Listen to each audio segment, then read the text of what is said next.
Anak-anak kita boleh jadi jenderal asal jenderal beriman, boleh jadi pejabat beriman, jadi pengusaha beriman, kalau iman landasannya aman. Apakah pernyataan iman mencukupi tanpa konfirmasi ujian? Assalamualaikum warahmatullahi wabarakatuh. Bismillahirrahmanirrahim. Iman itu kepada ayat-ayat Allah, yaitu Al-Quran, dan ayat Allah itu tidak turun begitu saja, tetapi selalu ada yang membacakannya. Itulah Rasul namanya. Setiap kaum yang ingkar, sebenarnya mereka dahulu mengaku beriman kepada Rasul yang datang kepada nenek moyang mereka.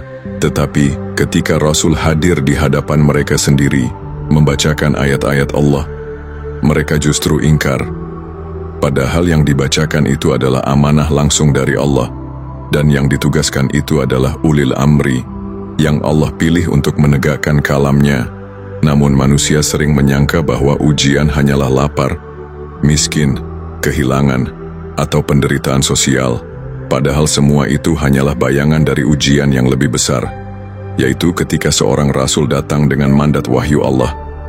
Hakikat ujian bukan sekadar fisik, melainkan pilihan iman. Apakah menerima ayat yang dibacakan atau menolaknya? Allah menegaskan, apakah manusia itu mengira bahwa mereka dibiarkan saja mengatakan, kami telah beriman, sedang mereka tidak diuji? Dan sungguh kami telah menguji orang-orang sebelum mereka, maka Allah mengetahui siapa yang benar dan siapa yang dusta. Surah Al-Ankabut. Sejarah memperlihatkan pola berulang. Nabi Nuh ditertawakan, ditolak, dicap gila. Ujian inti bukan banjir besar, melainkan apakah mereka beriman kepada Nuh yang hadir membawa wahyu atau tetap ingkar. Nabi Ibrahim berhadapan dengan api yang dinyalakan kaumnya. Namun inti ujian bukan panasnya api, melainkan apakah mereka tunduk pada risalah Ibrahim atau mempertahankan berhala. Nabi Musa menghadapi Firaun dan Bani Israel. Penindasan dan kelaparan hanyalah gejala. Ujian sejatinya, akankah mereka mengakui Musa sebagai utusan Allah atau menolaknya?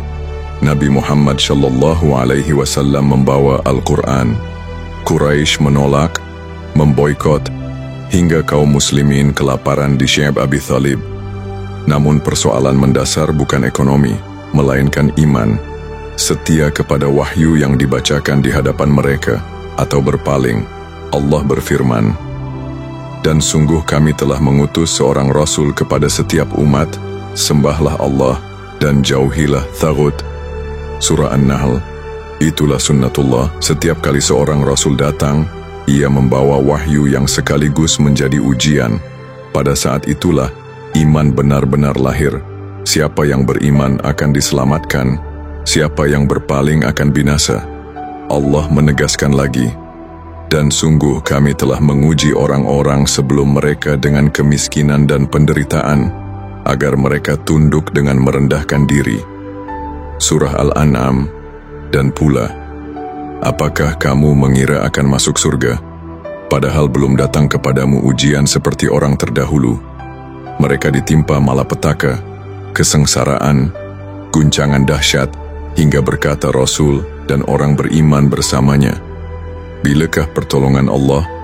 Ingatlah, pertolongan Allah amat dekat. Surah Al-Baqarah. Dengan demikian, lapar, miskin, dan derita hanyalah akibat sampingan. Ujian hakiki adalah, apakah manusia berpegang pada wahyu Allah yang dibacakan langsung oleh Rasul di hadapan mereka. Karena itu, setiap klaim iman tidak akan dibiarkan tanpa ujian. Ia diuji agar nyata siapa yang autentik dan siapa yang dusta. Allah berfirman lagi, dan berpeganglah kepada apa yang diwahyukan kepadamu, sesungguhnya engkau berada di jalan yang lurus. Surah Az-Zukhruf. Maka iman tidak pernah lahir dari sekadar tradisi atau pengakuan lisan. Iman lahir pada momen konfrontatif.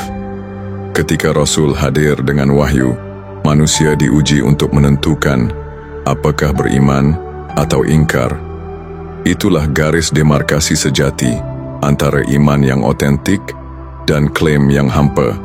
Wassalamualaikum warahmatullahi wabarakatuh.